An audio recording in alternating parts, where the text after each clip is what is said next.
Kawasan kita ini konservasi sampah. Ya, sampah satu hari ini 8 ton per hari di sini. Tapi ini per hari selesai habis. Nanti ini ada yang di open sampah ini kayak begini. Di open. Nanti sistem booster nih. Sistem booster. Di open. Nanti ada yang diurai, yang residu terakhir nanti akan dibawa ke pohonan segala macam. Ini sampah, semua sampah.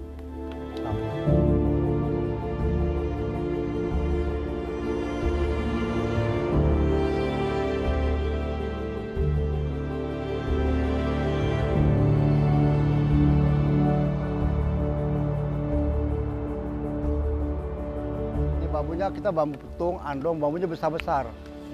Ini ada 2 hektar lebih ini. Ini sampah. Ini sampah. Orang kagak sangka ini sampah, ya. Sampah. Ini sampah ya. Sampah dikonservasikan dengan bambu. Jadi nanti ini sampah. Ini cuman ini juga ini sampah juga. Ini kan kopi yang baru kita tanam. Ini sampah. Bawahnya sampah. Ya. Ini sampah. Ini kopi. Nah ini ke sampah kan, sampah dibikin ganggang sampah, ini bawahnya sampah. Nah kawasan ini bambu semua, sampah semua dulunya, tapi ini jadi pada akhirnya bambu itu menjadi bagian satu pertahanan karena dia akarnya serabut, jadi dia akan mengikat semua. Ini kan sampah, ini sampah, itu kopi ya, ini sampah semua, ini sampah nih. Ini sampah nih, nanti nih kayak tanah nanti talas kan. Ini lihat. Nih, ini sampah nih. Ini lihat. Ini sampah.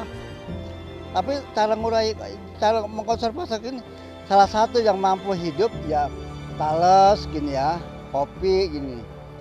Cara menangani menyulap kawasan dulu, disulap dulu menjadi konservasi. Ini sampah.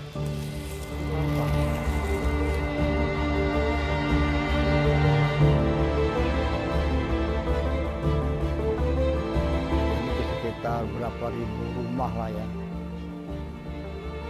atau berapa RW ya, sekelurahan lah. Tapi sampai ini penyelesaiannya konservasi sampah.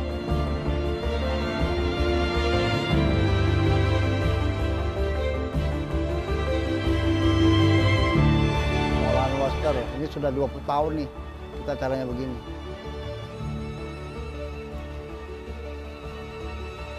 Sampah ini dimasukin, kemudian residu diuapin ke sini, itu air.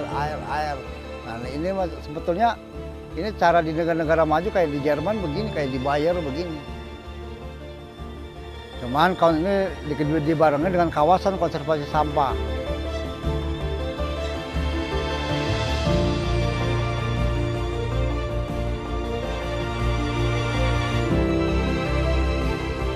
Seandainya sampah itu ditanganin secara begini, DKI mungkin nggak ada sampah.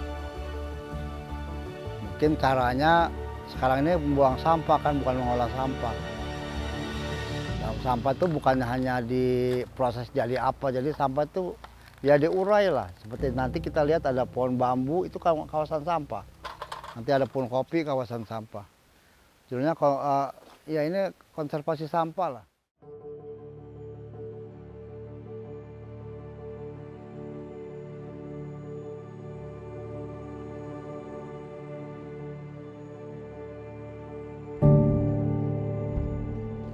Ini kopi ya, ini kopi dari sampah.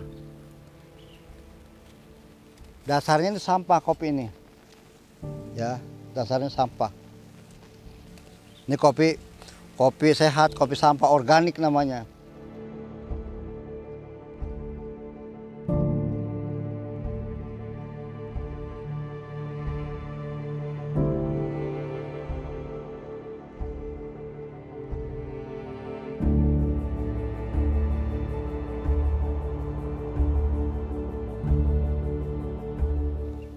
Termasuk kopi dari sampah ya, kawasan konservasi sampah kopinya begini.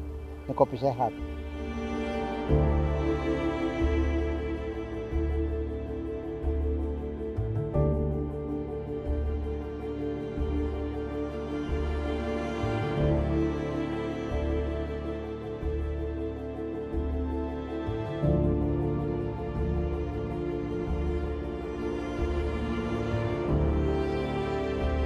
Seandainya kawasan yang kewalahan sampah wilayah-wilayah daerah, misalnya daerah sungai, daerah pantai, kenapa sih caranya nggak konservasi ya konservasi sampah?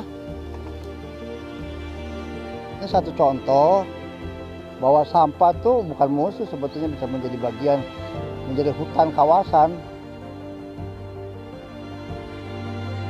Kita membuat hutan dari kawasan sampah bisa, sangat terjadi bisa.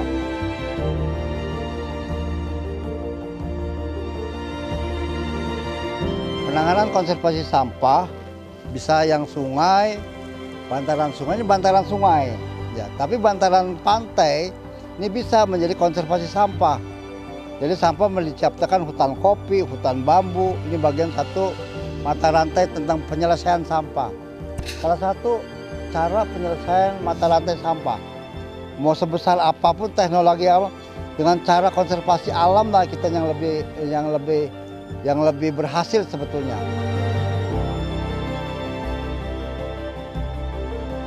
Seandainya kita punya sekian hektar sampah, kita bikin kebun kopi sampah kan. Coba lihat, ini kopinya lihat.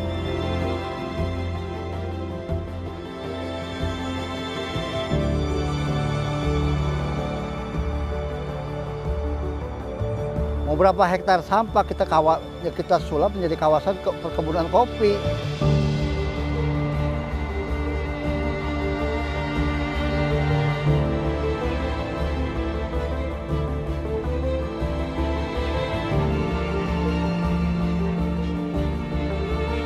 Cara metode konservasi sampah lah judulnya, gitu aja sih. Nggak usah banyak kalimat, kita nggak itulah. Ini lihat, ini baru umur 1 tahun. Ini umur kopi ini baru 1 tahun.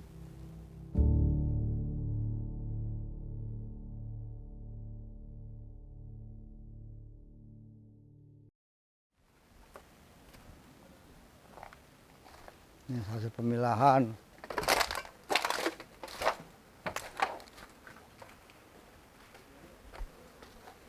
Ini pemilahan yang jadi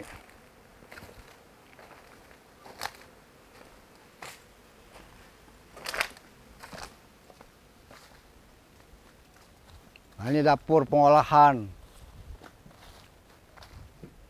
Ini dapur pengolahan.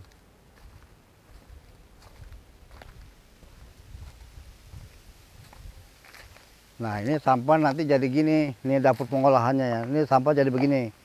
Nih, sampahnya jadi begini nanti. Tuh.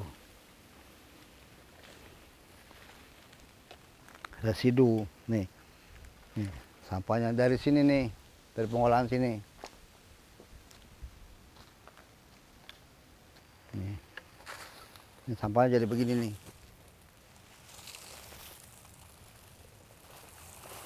Ini sampah terakhir nih.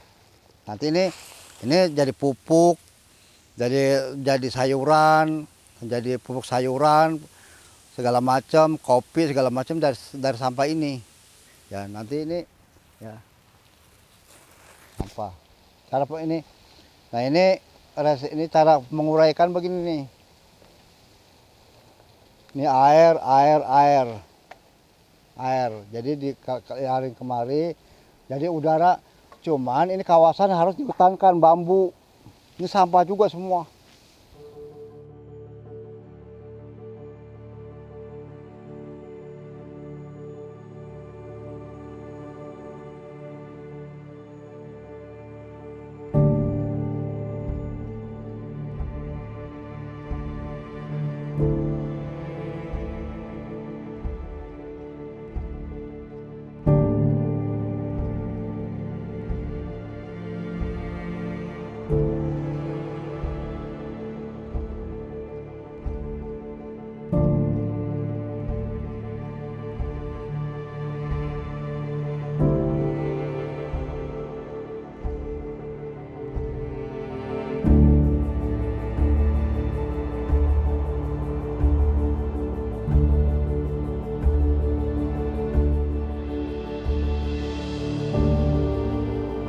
Dari abu sampah ya.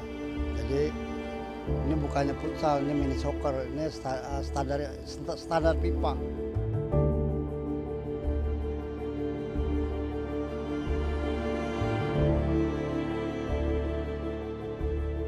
Kalau nanti bekas pengolahan sampah ada stadion bola kan keren banget.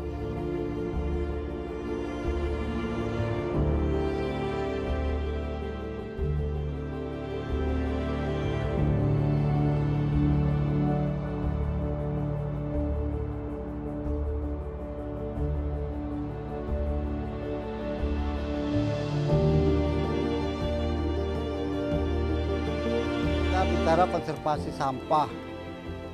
Itu konservasi sampah bisa juga terjadi di bantaran sungai, di pegunungan, juga sekarang banyak sampah, juga konservasi yang dilepas di pinggir pantai. Ini salah satu contoh kawasan konservasi sampah ini bisa dirubah menjadi kebun kopi, kawasan bambu, ini kan sampah. Nah, ini menjadi berarti sampah kalau diurai dengan cara bijak itu menjadi bagian satu konservasi entrepreneur. Ini kan kopi dari sampah, ya. Lapangan bola sampah, bambu sampah. Kok bisa? Bisa. Cuman caranya namanya konservasi entrepreneur. Seperti bambu ini kan bambu semua, nggak boleh ada pancang. Ini kawasan. Jadi sampah menjadi satu bagian yang bisa ditangani secara konservasi entrepreneur. Kopinya bisa berbuah, bambunya besar-besar, menjadi kawasan. Bisa ditanganin maupun di bantaran sungai maupun di pantai. Namanya konservasi entrepreneur. Kalau kalinya bening, hutan hijau, ombaknya bening, orangnya susah, dajal. Kali bening, hutan hijau, ombaknya bening, orangnya hidup berkah. Ini yang dipanggil maksud saya kita. Sampah menjadi bagian bisa dikonservasikan dengan cara biologinya bambu, kopi, talas itu tadi. Itu sampah. Ini bukti benar bahwa kopi nggak tumbuh di dataran rendah di bantaran kali. Tumbuhnya banyak, lebih banyak. Karena apa? Faktor sampah. Beda. Karena kopi bisa tumbuh di dataran tinggi. Katanya di dataran rendah nggak berbuah. Ternyata berbuahnya lebih cepat, buahnya lebih banyak. Umur 1,5 tahun buahnya lihat. Karena apa? Sampah judulnya. Jadi konservasi sampah menjadi satu entrepreneur tentang bambu, kopi. Ini yang kita maksud, ayo kita nangani sampah dengan cara manajemen kearifan. Ayo kita nangani sampah dengan cara manajemen kearifan. Ini kalau sampah sekian luas hektaran diurai menjadi berapa tahun habisnya. Tapi dengan cara begini, saya punya pengalaman tapi saya tidak punya analisa buku tapi punya pengalaman dalam medan pelaksanaannya. Konservasi entrepreneur. Itu aja sih sebetulnya. Nah, ini kopi kenapa berbuah? Kenapa buahnya lebih cepat, lebih awal? Karena apa? Faktornya sampah. Dan dasar sampah ini menjadi satu konservasi entrepreneurnya. Keunggulannya gitu. Ternyata buahnya banyak, ya. Dia berbuah, kualitas kopinya itu kualitas kopi sehat. Namanya kopi organik. Karena yang dikatakan plastik itu adalah NPK yang tertidur. Plastik kan penguraian itu sama juga proses pembuatan urea. Makanya kalau bilang saya plastik itu NPK yang tertidur. Diuraikan dengan cara biologi alami. Dengan akar kopi, dengan akar bambu. Seperti kayak tadi ini semua. Nah ini kan kenapa bisa berbuah? Bisa cepat karena sampah. Gitu. Saya setuju. Kalau ada penanganan sampah di area-area yang luas pantai maupun pinggir kali, ya tangani dengan cara manajemen kearifan. Inilah keunggulannya. Kenapa kopi bisa berbuah di pinggir kali dan bisa banyak buahnya? Karena judulnya sampah. Bambunya besar-besar. Itu kira-kira. Makanya ayo kita tanganin sungai dan pantai dengan manajemen kearifan agar sampah menjadi nilai kearifan sebagai bagian ekonomi konservasinya juga. Saya bilang dalam wujud kopinya namanya kopi Nusantara. Karena kita permasalahan sampah bukan hanya di pantai, bukan hanya di pinggir laut, di seluruh kawasan permasalahan sampah itu cara nangannya dengan cara teknik, tapi dengan tidak cara dengan manajemen kearifan. Coba kalau dengan cara kearifan, insya Allah sampah akan selesai, bumi akan selamat, anak cucu kita akan sehat. Makanya manajemennya jadinya alam ini bukan warisan tetapi titipan anak cucu. Itulah kira-kira kopinya, judulnya Kopi Nusantara.